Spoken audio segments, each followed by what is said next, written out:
George, we've now got a chance to pick up for the first time this season the English club scene.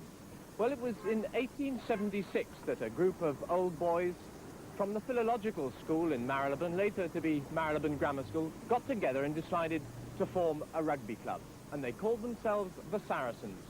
Well, you may think it was an odd name, but of course in those times clubs did tend to call themselves by that kind of name. You had the Harlequins, the Wasps, the Flamingos and the Gypsies, and in fact it was appropriate too that they didn't name themselves after a particular place, because the Saracens became a very itinerant lot. They started off at Primrose Hill, they went to Walthamstow, Muswell Hill, Crouch End and all sorts of places, 9 in fact in all, before they finally settled down here at Bramley Sports Ground, just off the main road up to Potter's Bar. And so the Saracens then became a well-established North London club, one of the 2 top North London clubs along with the Wasps.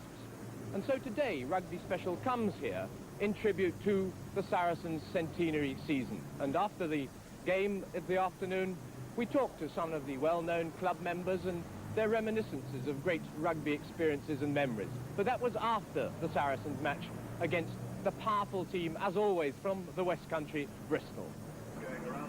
The Bristol team, as usual, in their lettered shirts and in the absence of injured Ken Plummer, led by Alistair Young, fielding a very young side with senior players away with county commitments, but still with 2 under-23 caps in Peter Polledri and Alvin Troughton, and Alan Pern at the base of the scrum, a wily and experienced England trials player, and his kicking is a real threat to any opposition. The Saracens in their centenary, captained by the indomitable and evergreen John Lockwood at hooker, also with a very youthful side, a very accomplished pair of halfbacks in Steve Dowling and Malcolm Phillips, who've already attracted England selectors' interest, and they've tremendous pace and thrust on the wings, with Peter Cadle, who scored a hat-trick last week, and Chris Hansen, the scorer of 29 tries last season. The referee for the match from the London Society, Clive Hosking, as the Saracens in their black jerseys with the red star and crescent emblem quickly into the attack.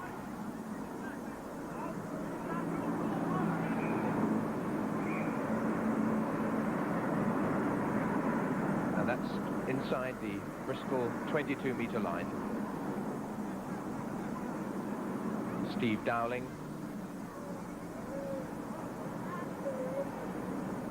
one of the many Hertfordshire players in the Saracen side, but penalty against the front row, the early strike, and Alan Pern.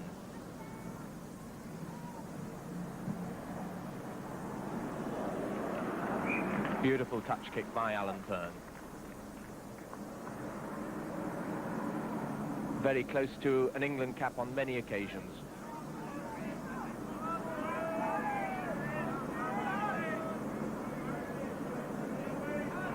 Saracens with a good home record this season, having won 8 of their 10 matches so far. Bristol still trying to find their best form, and with this young side today hoping to find new blood to strengthen their side.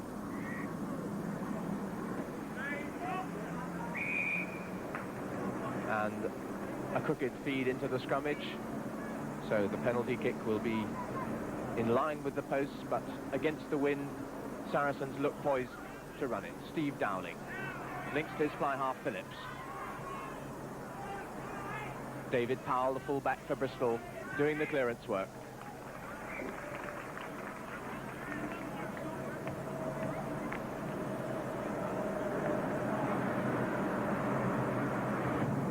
So once again, the Saracens on the attack inside the Bristol 22. That's palmed down by Alvin Troughton, the young England player.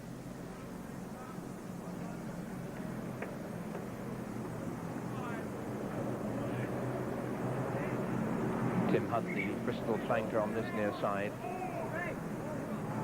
just 20 years old. So good attacking position this for Saracens. Good clean heel, and Pern coming round. Offside, going for his man before he'd got the ball. And Saracens really being enterprising, using the pivot move 22 metres out. That's McGregor setting it up for Yachak. Dowling, Phillips, chipping through for Peter Cadle. And the line's clear if he can get the pick up, controls it with his foot. Will he get the dive and the try? It's given. And that was very cleverly judged by Peter Cadle. The temptation is always to go for the pick-up, but he used his boot sensibly on this slippery surface. The ball coming from that good set-up move by Clint McGregor, carried on by Yachak. Down the line, the chip through, beautifully judged by Malcolm Phillips, to give Peter Cadle all the time in the world, and that careful control of the ball, an opening try to set Saracens on their way. Phil Q with the restart. Trying to force the Saracens drop out on the 22.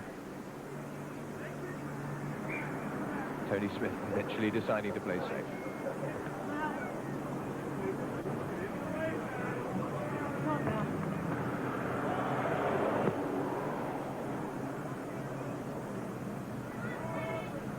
Dowling. Smith losing it and knocking it forward.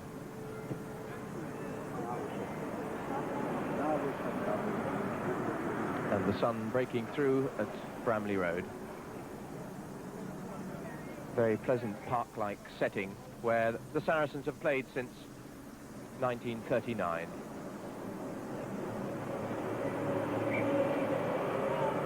The ball knocked properly into the scrummage. And again the warning to Alan Pern for the not straight foot into the scrum.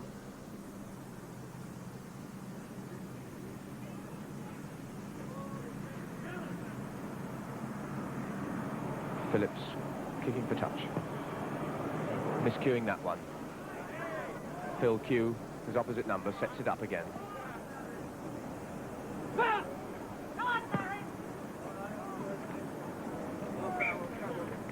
And the ball carrying out on the full. And Bristol have moved Alvin Troughton to jump at the tail of the line, so I think we can expect a long throw here. There it is, Troughton takes it. But the throw-in wasn't straight.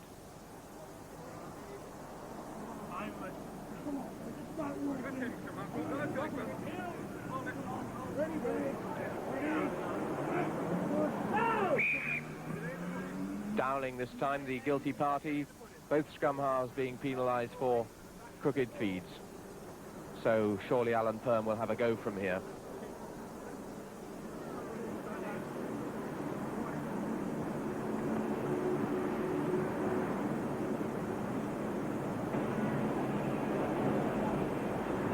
Alan Pern, who over the years has averaged 9 points per match for Bristol, over 2,000 points in all he's scored. A chance to pull 3 back. Off the post and over. So the ever-reliable boot of Alan Pern pulls Bristol back to within 1 point of the Saracens' total. Well, a couple of those forwards are in front and the ball doesn't go 10 metres either. So back they come for the scrummage on halfway.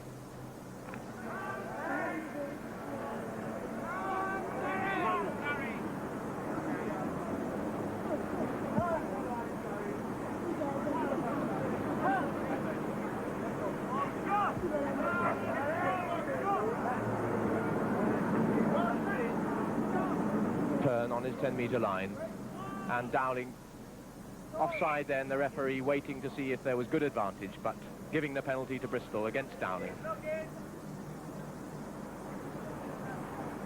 Pern doing all the kicking for Bristol. And that's a useful touch kick.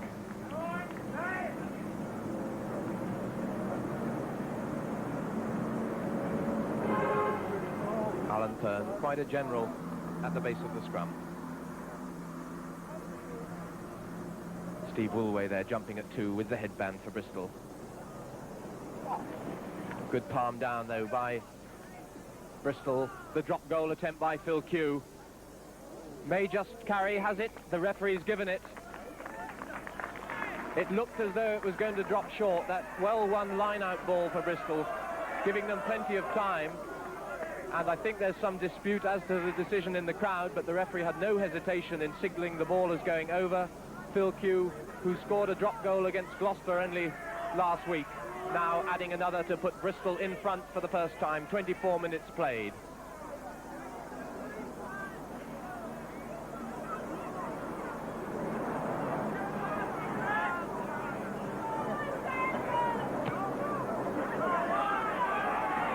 Phillips restarts. Yachak takes it, drives on.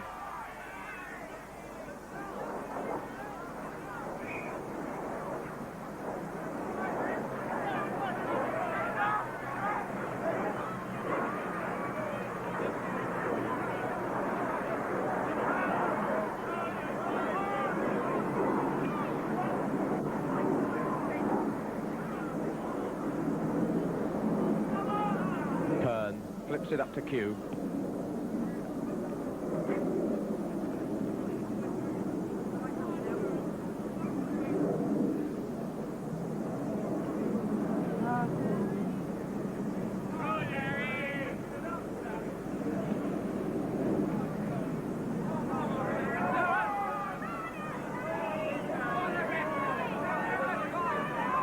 Plenty of home support, the line out in front of the main stand. Harrigan at the tail, support from his second row, and the setup well back to Steve Dowling. Phillips, the blindside winger, Chris Hansen coming into the line, taken on by Rod Fairclough, and the referee giving Saracens the penalty. And Dowling poised with Lockwood standing off for the pivot move. There it is, Dowling taking it himself. David Powell under pressure. Come on now, Sarah. David Powell, England schools trialist in the 19 group and a product of the Bristol Colts team. So there's the attacking position for the Saracens and their throw into the line. John Lockwood, a London Counties player and England reservist, captain with the throw-in. Meant to be the peel for Fairclough, but the ball never getting to his hands. But they've got it this time, through Dowling. Phillips losing possession as Bristol come quickly through. Peter Pelledri, the young England flanker, quickly up then, but Saracens win the loose ball. Phillips links to Sanders, out to Hansen, on the halfway line. And again, good ball. This is Tony Smith, the fullback. David Powell, well, that's all he could do under the circumstances.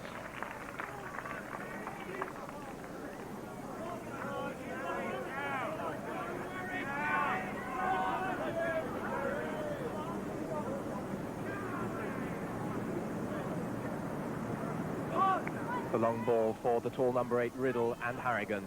Picked up on the bounce by Phillips. Phil Waters in defence, but I don't think that'll find touch. It does on the bounce.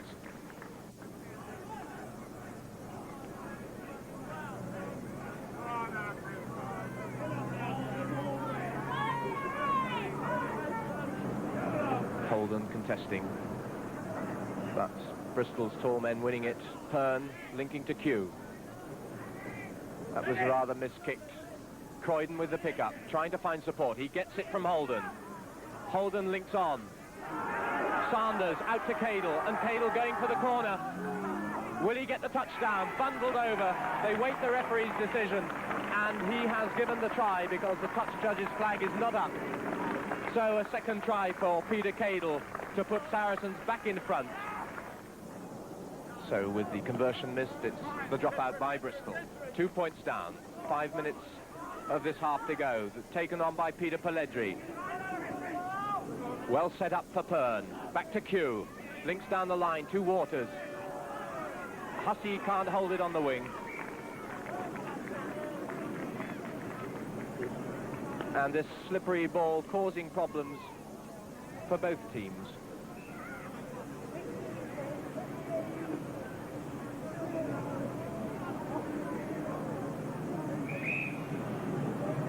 Strike taken against the head, but Barry Cole being penalised. He may have struck a little early, so Saracens have a chance to clear their lines through Malcolm Phillips.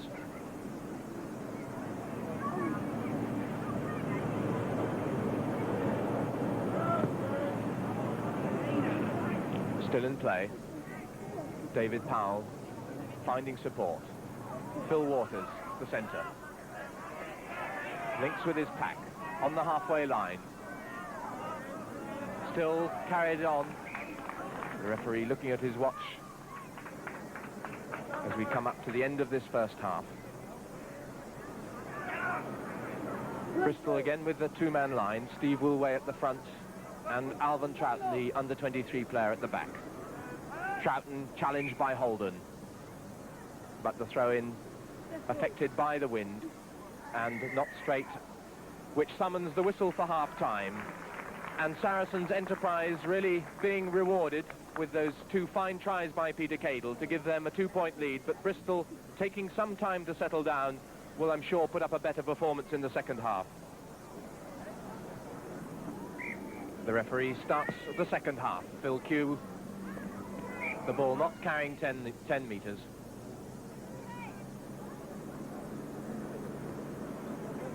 John Lockwood, the hooker, first up for Saracens for the scrummage.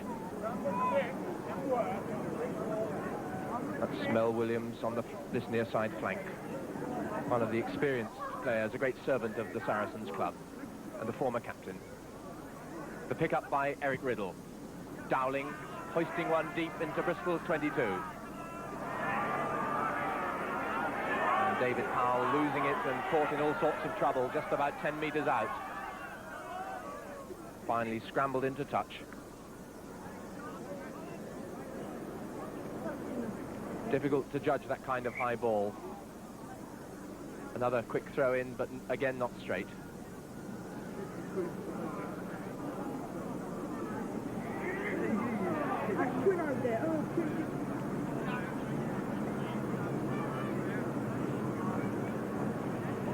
Alan Fern, but a hook against the head by John Lockwood.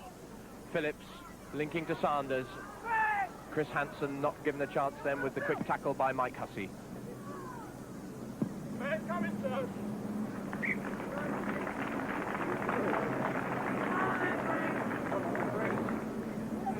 Bristol with the four-man line. Austin Shepherd at the front. Troughton there at the back. Pern flips it to Q. That's Phil Waters trying to bust his way through, but well held, in fact, by Sanders. And Saracens counter through David Croydon. The chip through. Mike Hussey in defence as Cadle challenges. David Powell goes back in desperation, carries it over for the 5-metre scrummage. Saracens very quick to pick up that Bristol mistake. Dowling with the feed. And there's, in fact, the back row move with Don Harrigan. But it didn't come off.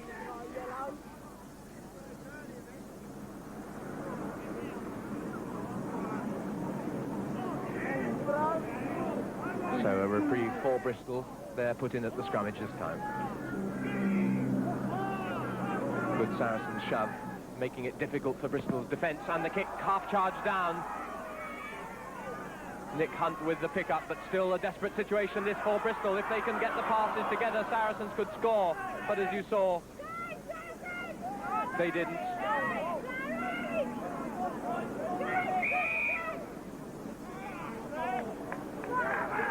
But they get a penalty instead.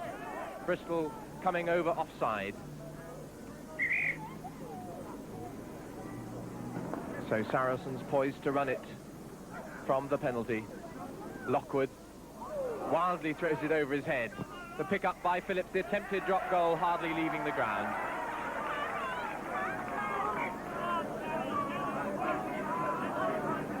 And the end to a rather unimpressive little spell of play by Saracens.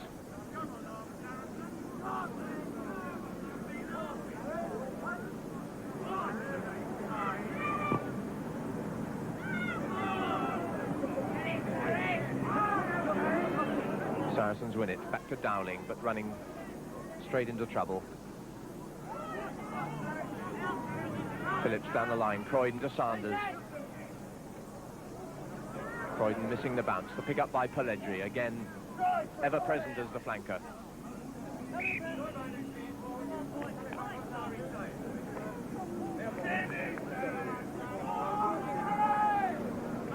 And Pelledri in the wars, going down bravely there on that loose ball.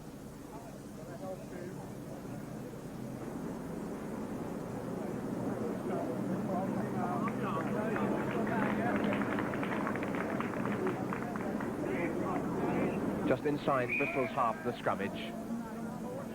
And a final warning there from the referee to Alan Fern for the persistent crooked feeds into the set piece.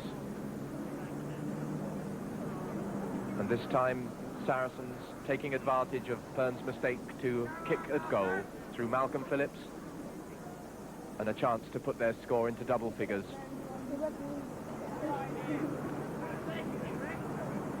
Has yet to find his best kicking form. He kicked 191 points last season, but hasn't kicked one successfully yet this afternoon. Will this one carry? Just over, it did. And much delight for the crowd as at last Malcolm Phillips gets a kick over to increase that Saracens lead 10 minutes into the second half to some 5 points. Cue with the restart. That's Mel Williams setting it up for his prop Rod Fair Club. Good support and linking work. Sanders out to Hansen. Hansen with a good handoff there on Mike Hussey, his opposite number. Up to the Bristol 22. And there's a renewed enthusiasm and vigour about the Saracens now, desperately hunting the ball and winning it. Dowling to Phillips. To Croydon, that's a bad pass. Good pick up though by Hansen coming in from the left wing. Held in the centre. Phil Q doing good work as defensive fly half.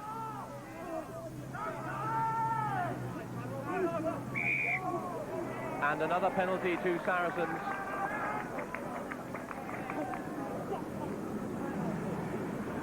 The referee not happy with the way that some of these Bristol forwards are coming into the loose ball, the loose situation. So it's another chance for Phillips within just a minute of his last successful kick to increase the Saracens lead by another 3 points.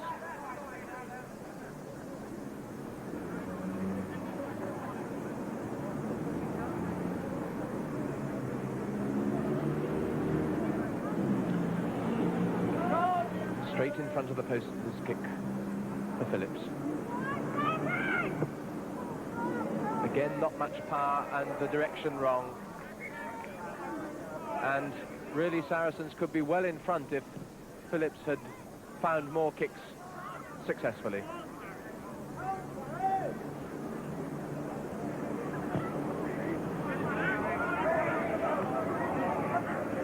Woolway coming through quickly but not getting it. This is the move from the blind side with Peter Cadle. Good three-quarter linking David Croydon, trying to cut back inside. He's made the gap. Will he run in? He's got there. Well, it was a very brave decision by David Croydon.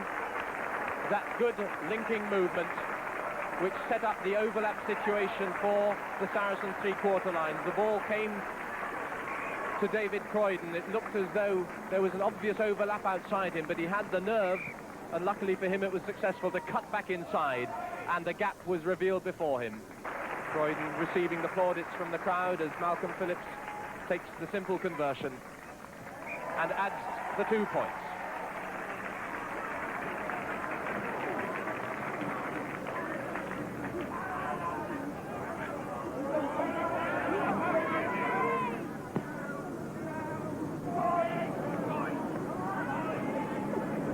And a sequence of knock-ons then by both sides. The first offence going against Bristol for the knock-on.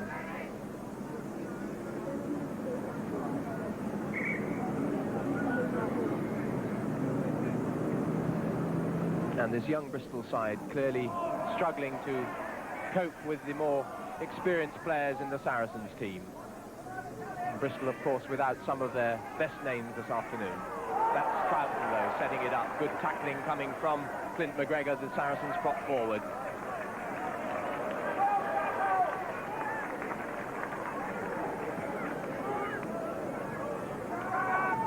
Two men this time for Bristol. Woolway at the front, Troughton at the back. Roger Farthing setting that up. A chance now for Bristol if they can run it swiftly, which they do. The overlap situation coming to Hussey. Hussey up to the 22-metre line, but well tackled there by Tony Smith.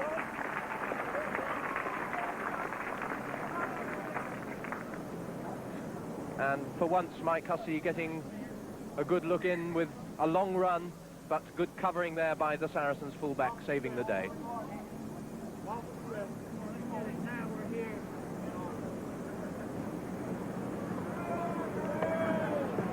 Troughton gets it, back to Pern, onto Q.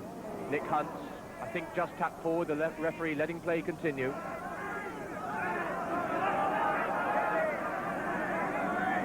On the Saracens 22, Bristol desperately needing points, they run it again. Phil Q going for the outside break, but hammered down by Phillips and Croydon together. And once again, Saracens break out. Back goes Tony Smith. Finds plenty of room up the middle of the field. The ball lost there by Phil Waters.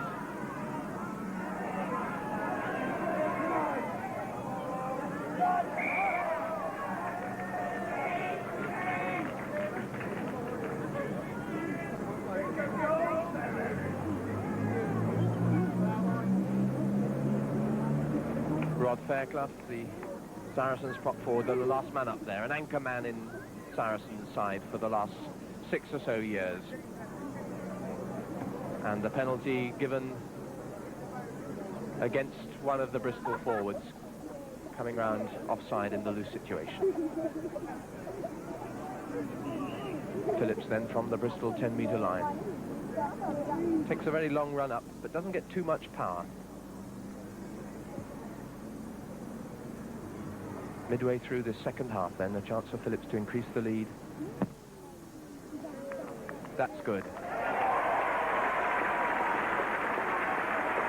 So up to 20 points then in the 21st minute of the second half, and Saracens beginning to draw away from Bristol.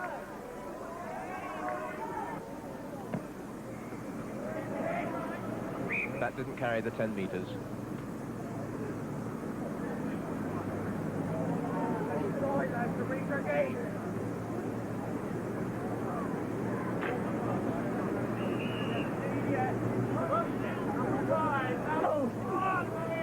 Dowling and Pern together, and Pern offside. Rather a frustrating day for the Bristol scrum half, not getting much of a service from his pack.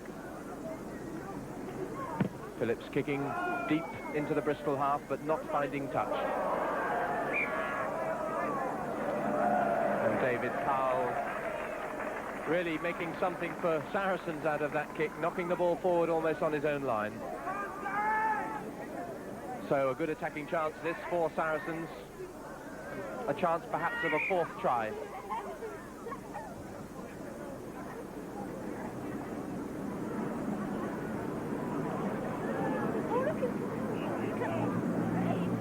The referee allowing it to carry on.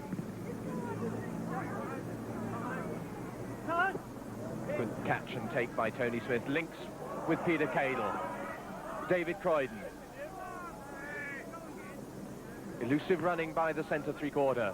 Chipping inside for his forwards, and McGregor judged offside. Pern takes it, knowing he's got to keep possession. Q chipping through for Mike Ward, his winger, but Saracens get it back. Tony Smith found the gap well there.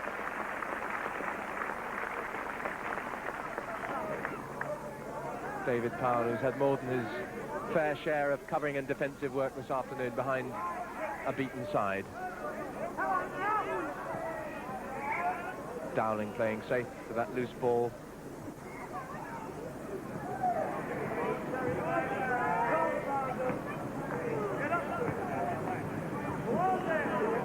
Troughton again wins it. Pern, Q, Nick Hunt. Eludes Sanders. Sets up Mike Hussey. And the referee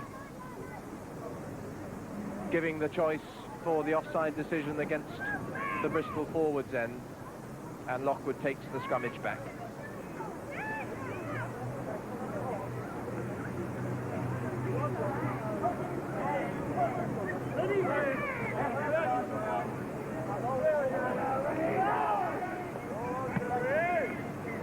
Dowling has to side foot it then with Pern on his back.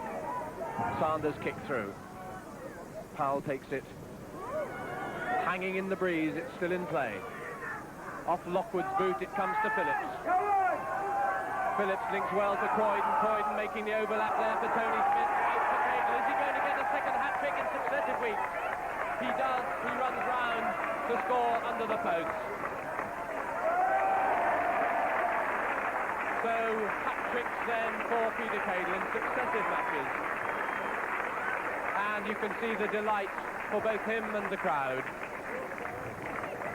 And that surely clinches the match. It was an extraordinary try in many ways. It came from a miss-clearance kick by David Powell, the Bristol full-back. The ball drifted back into play, bounced off John Lockwood's foot, came down the line. Croydon made the opening for Tony Smith up in support, and Smith finally gave the scoring feed to Peter Cadle to round off a memorable game for him.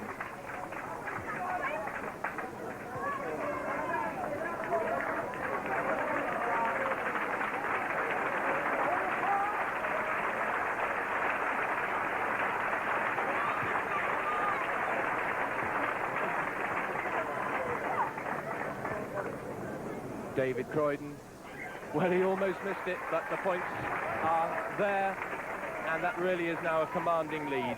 Saracens really celebrating their centenary and our presence here perhaps in real style.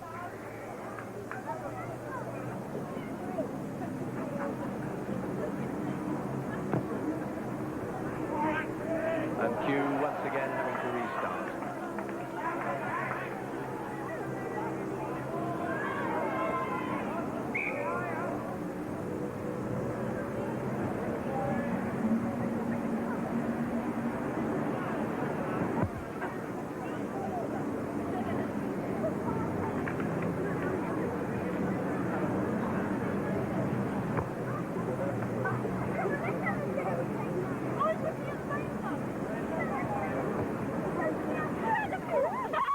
The pot of gold at the end is certainly somewhere around Bramley Road this afternoon, and Southgate is the setting for a good Saracens win.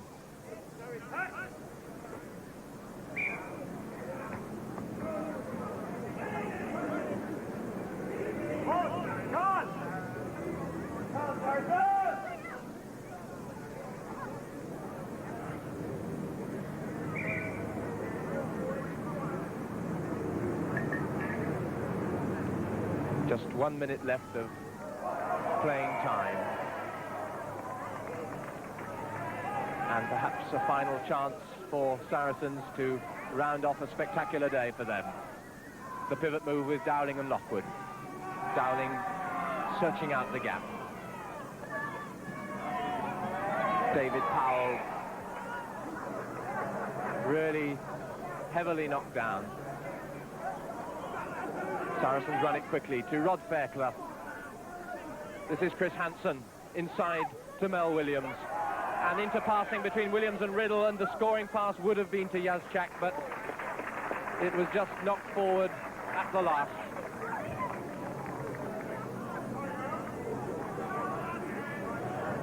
Injury time being played now.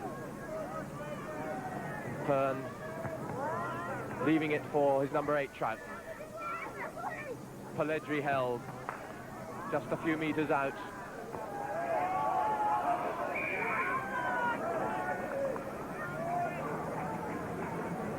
And another penalty to Saracens. It was not clear exactly what the referee had awarded it for, but Saracens, I'm sure, will want to run it from here.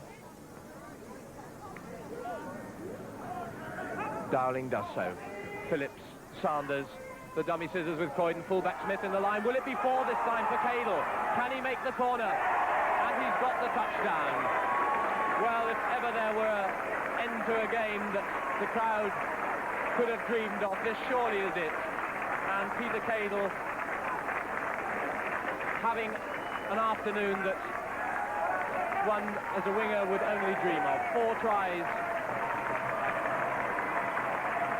And the crowd really rising to a fine performance by this Hertfordshire winger and one of the great long-standing servants and players of the Saracens club.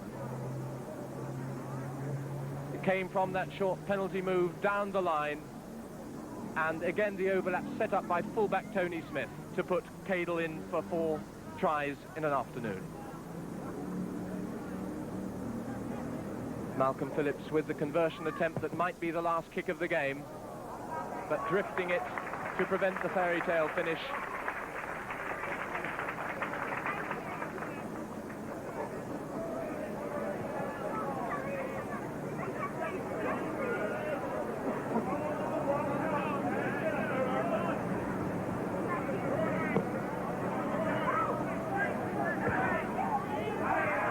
Checks, and then Williams, Fairclough, and the Saracens running everything now. Croydon over the head of David Powell, and Powell knocking it forward as he went to pick up the loose, difficult bounce ball.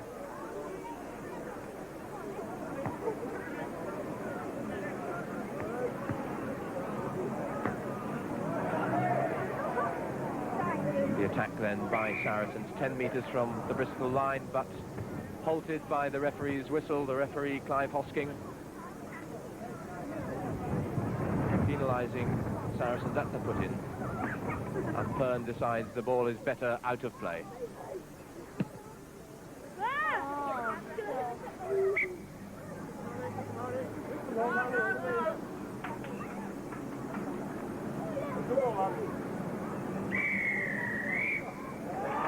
The line-outs didn't have time to take place. The victory then for Saracens, a great fillip for them in this centenary season, beating Bristol, who of course missed quite obviously some of their key players in county commitments, but nevertheless an impressive win by Saracens, a very attractive style of play. And what a day for that man, number 14, Peter Cadel, crowning it all with 4 tries in 1 match. Well, the Saracens in celebration mood, and 2 people I know who are especially delighted about that result this afternoon in their centenary season are with me now. John Lockwood, the Saracens captain, and Peter Cadel, of course, who scored those 4 tries. Peter, if I can come to you first, that was a rather splendid moment. Have you ever scored 4 tries in a match before? No, I don't believe I have, Nigel, no.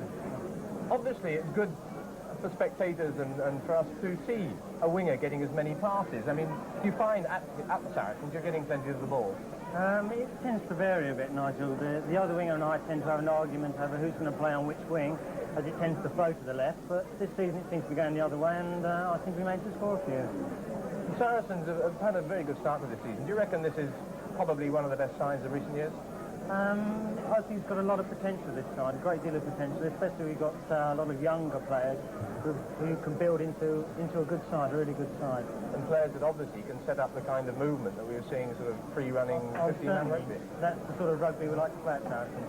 So the lads aren't feeling you're hogging it a bit with 3 tries last week and 4 this. No, they're quite pleased. They get a free jug out of it. Well, congratulations. Thanks for joining us. John, obviously, you're very much behind the style of play that the Saracens are producing this season. You must be delighted with their performance today. In what sense do you mean behind, Nigel? I hope you mean captaining the too team. far behind.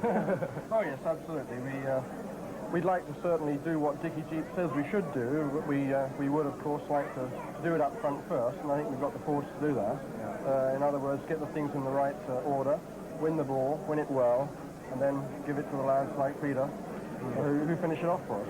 I know you have strong feelings about playing to your strengths. I mean, people, you mentioned Dickie Jeeps, obviously is keen that clubs should, if possible, try and play 15-man rugby, but I know you feel that this is all very well, but it's only any good if you've got the players who can do it. Well, I don't know how Dickie meant the message. I'm sure he meant it in the way in which we're taking it here. That is to say, provided the set play is right, provided you're winning controlled ball, then by all means go ahead and throw it around. He instances Cambridge University frequently, who play certainly a 15-man style, and we're looking to that. But we are, as I say, making sure that we do it right up front first of all. You've almost come out of semi-retirement, haven't you, to skip at the side this season? It's nice to hear Peter mention the young lads. I presume he was referring to me. So, Obviously, this could well be your last year. Yes, it's my last year as sort of serious first-team contender, yes. And how do you think the rest of the season will go? You seem to have a useful young crop of players coming through. Yes, this is the first time we've had this combination together, and I think it's probably our strongest, and so obviously, since it's our first turnout together, we must improve from here on. Not 100% yet, but it'll come.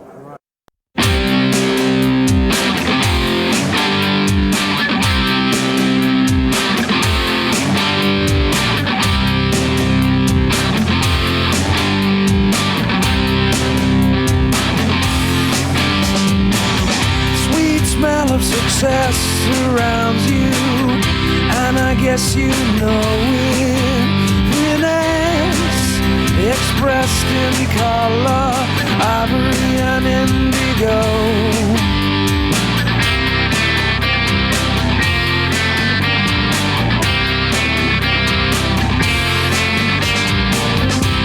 Big out by your style, I am diverted from these cultural lies you drive. New eyes convert me for a little while. More and more is virtual, less and less is real. I hope you never come to know the feelings that I feel. You sing it, I'll play it. You think it, I'll say it. You make it, I'll bring it. You play it, I'll sing it. You're all I want. You're all I want. You're all I want. You're all I want.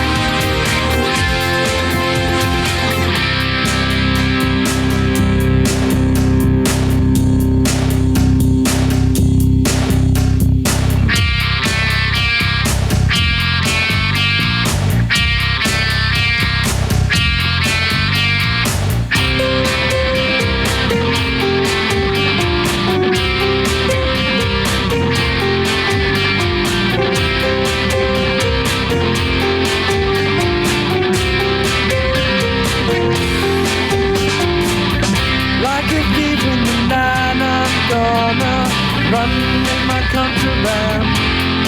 Like a bird in the desert, I'm gonna hide my head in the sand. It's not gonna